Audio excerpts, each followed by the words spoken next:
पोहोचले? 25 नोव्हेंबर 2024ला सोनी योगेश गुळे नावाची महिला, ती एक चांगल्या प्रकारची कलाकार आहे, स्टेज शो करत असते. तर त्या कलाकारांचं ग्रुप आहे, त्या ग्रुपमध्ये ऍड आली होती की तुम्हाला परदेशामध्ये चांगला स्टेज शो करण्याचे आणि त्याचा चांगला मोबदला, चांगला पेमेंट मिळण्याची संधी उपलब्ध झालेली आहे. त्याच्या अनुषंगाने ती महिला सर्व कागदपत्रांची पूर्तता करून ती सिनियर कलाकार जी होती तिच्या मदतीने दुबईला 25 नोव्हेंबरला पोहोचली होती. परंतु तिथे गेल्यानंतर स्टेज शोच्या ऐवजी तिथे थोडं क्लब डान्स वगैरे असं काहीतरी होतं आणि स्टेज शो मध्ये त्याच्यामध्ये हा फरक होता की कलाकार आणि स्टेजमध्ये अंतर असतं स्टेज शोमध्ये, आणि तिथे जो क्लब होता तिथे आर्टिस्ट आणि पब्लिक जे ऑडियन्स असतात, प्रेक्षक असतात, त्यांच्यामध्ये काही अंतर नव्हतं.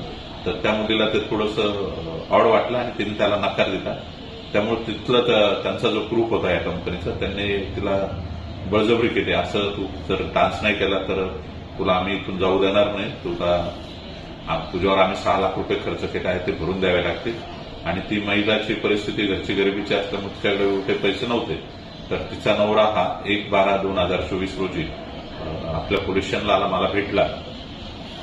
तर सोनी शेट्टीहून आमच्या महिला पोलीस आहेत, पोलीस अधिकारी आहेत, त्यांना मी सदर केस हँडल करण्याबाबत सांगितलं आणि आमचे वरिष्ठ अधिकारी जे आहेत, माननीय पोलीस आयुक्त Shri Ashutosh Dungre sir, joint CP sir, additional CP sir, DCP sir, ACP sir यांच्या सगळ्यांच्या मार्गदर्शनाने सदर महिलेला आपण तिथे त्यांचा जो ग्रुप होता दुबईमधला त्यांच्याशी कॉन्टॅक्ट करून इथली जी सिनियर आर्टिस्ट होती तिच्या थ्रू गेली होती, तिला प्रेशराईज करून तिला पोलीस स्टेशनला बोलून विश्वासात घेऊन संपर्क साधून सदर महिलेला आपण सुखरूपपणे भारतात आणलेला आहे आणि त्यांच्या कुटुंबियांच्या ताब्यात दिलेला आहे. सर, ज्या पद्धतीने अनेक लोक दुबई जाण्यासाठी इच्छुक असतात, असे जे कलाकार असतात त्यांनी कशा पद्धतीने याची तफ्तीश करावी, काय काय त्याच्यामध्ये छाननी करावी, जे ऍड दिले असतात ते नेमकं सत्य आहे का, कशा पद्धतीने ते करावं? कोई विश्वासार्ह जी संस्था आहे, जी एजन्सी आहे, ऍडव्हर्टायझिंग एजन्सी आहे, त्यांच्या थ्रूच जायला पाहिजे.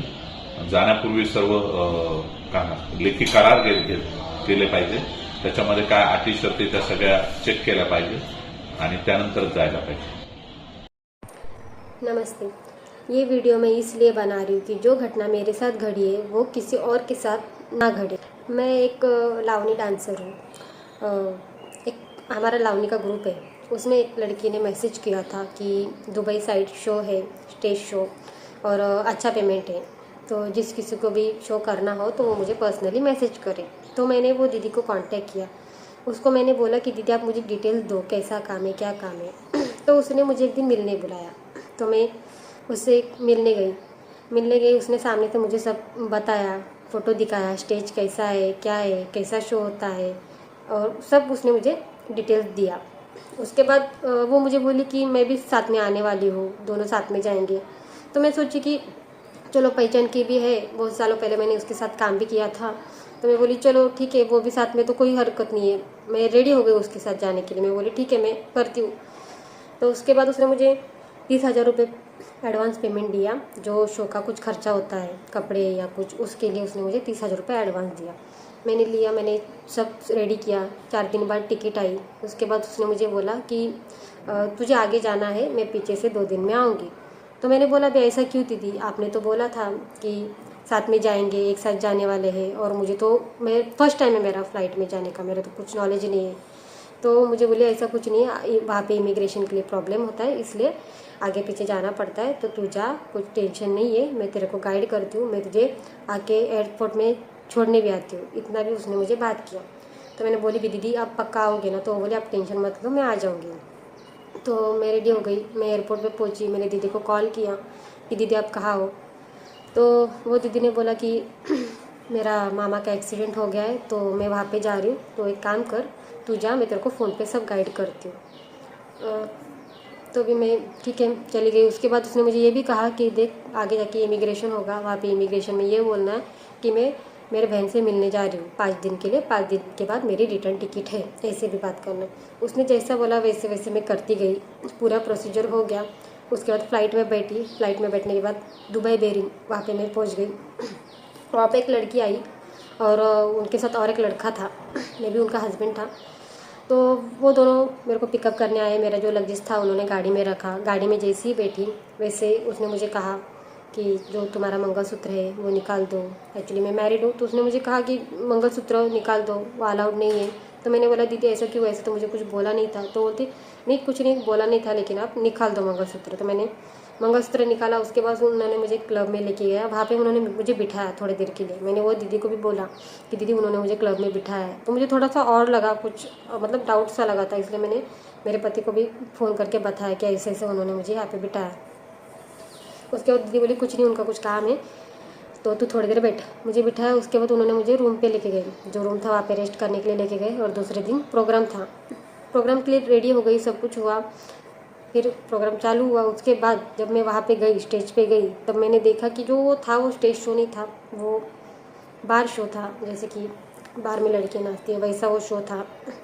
उसके बाद मैंने उसको तुरंत ही वो दीदी को बोला कि मुझे जो बोला गया था वो ये शो नहीं है दीदी, मुझे गलत जगह पे लेके आया है, तो मुझे यहाँ से जाने दो, मैं नहीं कर सकती ये सब काम, मेरे से नहीं होगा।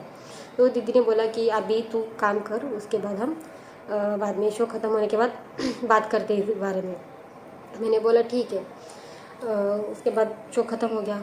मैंने उससे बात की कि दीदी आपने क्या सोचा कि मेरे से नहीं होगा। मैंने बहुत रिक्वेस्ट किया उसको, क्योंकि ये सब मेरे बस की बात नहीं थी। मैं सब पहली बार देख रही थी सब सिचुएशन। तो मैंने बहुत रोया, उस पर हाथ पैर जोड़े कि दीदी प्लीज़ मुझे जाने दो। तो उसने मुझे बोला कि जो लड़की ने तुझे यहाँ पे लाई है उसके साथ हमारी तेरी डील हुई है, तो तू उससे बात कर, वो क्या कहती है फिर हम लोग सोचते हैं। तो मैंने फिर वो दीदी जो मुंबई में थी उसको मैंने फ़ोन किया, उससे मैंने बात किया कि ऐसा ऐसा है, मेरे को ये काम नहीं जमेगा, सो प्लीज़ मुझे रिटर्न आना है, तो तू उनसे बात कर।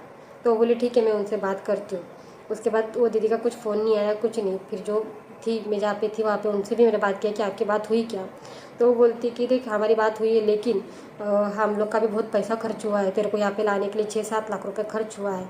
तो ठीक है हम लोग उतना नहीं मांग रहे तेरे से, लेकिन तू 2.5 लाख रुपए दे और तू यहाँ से जा सकती है। अगर नहीं हो सकता तो तुझे यहाँ पे काम करना पड़ेगा।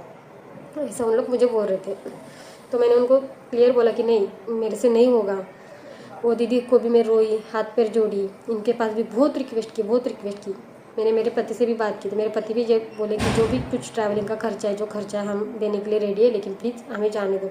लेकिन उन्होंने स्पष्ट में बोला कि नहीं आपको हम जाने नहीं देंगे, एक तो हमारा जो नुकसान हुआ वो नुकसान भरो, उसके बाद ही आप जाओ, नहीं तो आप जा नहीं सकते। ऐसा बोल के उन्होंने 5-6 दिन मुझे एक रूम में रखा, अंधेरे में, कुछ नहीं, अंधेरे में रखा। उधर नहीं खाना देते थे, नहीं पानी देते थे। सिर्फ दिन में 6 बजे से लेकर दूसरे दिन 6 बजे एक ही टाइम मुझे उन लोग खाना देते थे। और कंटिन्यूस मुझे वो टॉर्चर करते थे, क्या हुआ पैसे का क्या हुआ, कब देंगे। उनका एक आदमी कोई ना कोई आता था और मेरे को टॉर्चर करता था। बहुत गुस्सा करते थे मेरे पे, चिल्लाते थे बार बार, सोने नहीं देते थे, रात भर सोने नहीं देते थे। कोई ना कोई आके मुझे इरिटेट करता था, टॉर्चर करता था, बहुत जोर से मेरे से बात करते थे वो लोग। उसके बाद मैंने सब ये बात मेरे पति को बताई कि इन लोग मेरे को ऐसे बहुत तकलीफ़ दे रहे हैं, क्या करना है कुछ। तो मेरे पति ने मोगरा पुलिस स्टेशन में जाके कंप्लेंट दर्ज की। फिर उन्होंने वरिष्ठ पुलिस निरीक्षक अनिल शिंदे सर और उप निरीक्षक सोनी शेट्टी मैडम इनसे जाके मिले और उनको पूरा जो मेरे साथ हुआ वो सब घटना उनको बताई। उन्होंने ताबड़तोड़ इस घटने पे एक्शन लिया और मुझे बेरिन दुबई से इंडिया एक दिन में सही सलामत वापस लेके आ गई। इसलिए मैं उनकी तहे दिल से शुक्रगुजार हूँ। Thank you Soni Shetty madam और अनिल शिंदे सर।